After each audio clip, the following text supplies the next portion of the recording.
हाँ जी, good morning students. आज हम शुरू करेंगे अपना नेक्स्ट टॉपिक जो कि है किंगडम फंजाई। किंगडम फंजाई को जो कई बार क्या है, जो इसकी प्रोनाउंसिएशन है, कई लोग इसे फंगी भी बोलते हैं, फंगी, फंगाए और फंजाए। तो फंगाई भी हम बोल सकते हैं और फंजाई भी, तो हम इसे फंजाई या फंगाई बोलेंगे। जो मशरूम है वो किंगडम फंजाई की ही एक फॉर्म है, फंगस की ही एक फॉर्म है।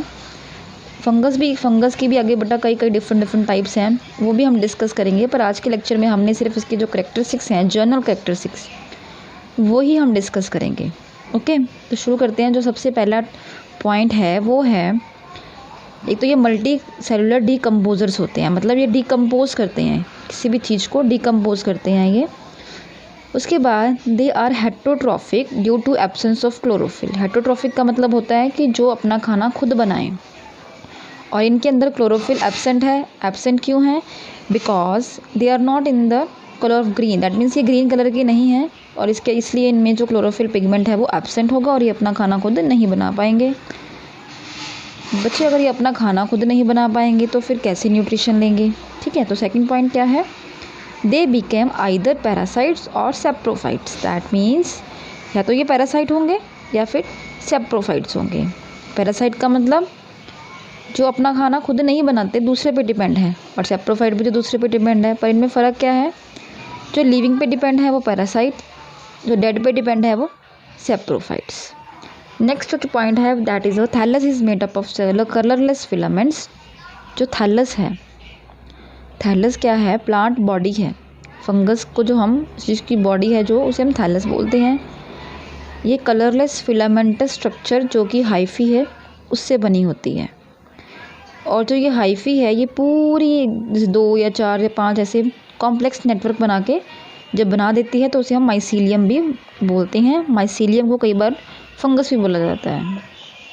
जो फूड मटेरियल है वो स्टोर होता है ग्लाइकोजन की फॉर्म में, और ग्लाइकोजन को हम एनिमल स्टार्च भी बोलते हैं। सेल वॉल जो होती है वो बनी होती है सेलुलोज या काइटिन की। न्यूक्लियाई जो होता है वो यूकैरियोटिक होता है नेचर में। इसका क्या मतलब है? यूकैरियोटिक है, जो फंगस है वो भी यूकैरियोटिक नेचर है। क्यों है? क्योंकि इसके अंदर जो स्टेम है, रूट है, और उसके अलावा जो लीफ है वो प्रेजेंट नहीं है, इसलिए हम इसे यूकैरियोटिक बोलेंगे। और इसके अंदर जो न्यूक्लियस होगा वो भी यूकैरियोटिक होगा। दैट मीन्स न्यूक्लियस, मान लो ये न्यूक्लियस है, इसके तरफ जो मेम्ब्रेन है वो इसमें प्रेजेंट होगी, डीएनए प्रेजेंट होगा, इसलिए इसका न्यूक्लियस जो है वो यूकैरियोटिक नेचर है।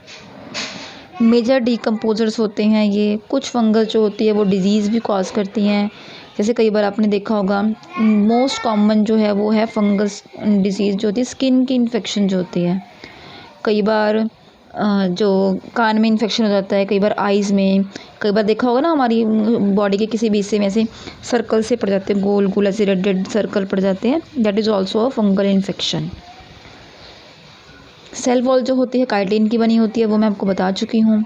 ग्रो करती है ये वार्म और ह्यूमिड प्लेसेस में, जहाँ वार्मनेस होती है और ह्यूमिडिटी होती है। सिम्बायोटिक एसोसिएशन में होती है एल्गी की। एल्गी और फंगस जब आपस में मिलते हैं तो लाइकन बनता है। ये बहुत इंपॉर्टेंट चीज़ है, बहुत बार ये क्वेश्चन पूछा जाता है एग्जाम में, what is a lichen, what is a lichen. Lichen क्या है? Symbiotic association of algae and fungus. उसके अलावा जो फंगाई है वो एसोसिएशन करती है रूट्स ऑफ हायर प्लांट्स के रूट्स के साथ। जब ये हायर प्लांट्स के रूट्स के साथ एसोसिएट करेगी तो हम उसे बोलेंगे माइकोराइजा। मॉइस्चर लविंग है, जैसे कि कई बार होता है ना, बरसात का मौसम होता है, उस टाइम पे हम मॉइस्चर ज़्यादा के कंटेंट ज़्यादा होने की वजह से इन्फेक्शन भी बहुत होता है फंगस का। ठीक है, यूकैरियोटिक है नेचर में, that means root, stem, leaf जो है वो प्रेजेंट नहीं होंगे, और बॉडी कैसी होगी? थैलस।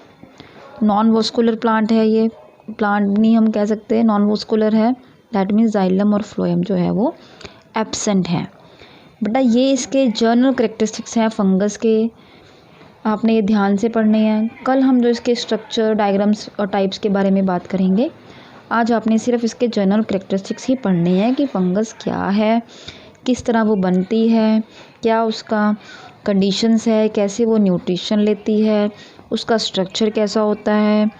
ठीक है, उसके अलावा वो पैरासाइट्स हैं या सेप्रोफाइट्स हैं, बस दैट कॉमन सी चीज़ें जो हैं आपने वो पढ़नी है और आपने अपने नोट्स जो है वो प्रिपेयर करने हैं। That is all about today.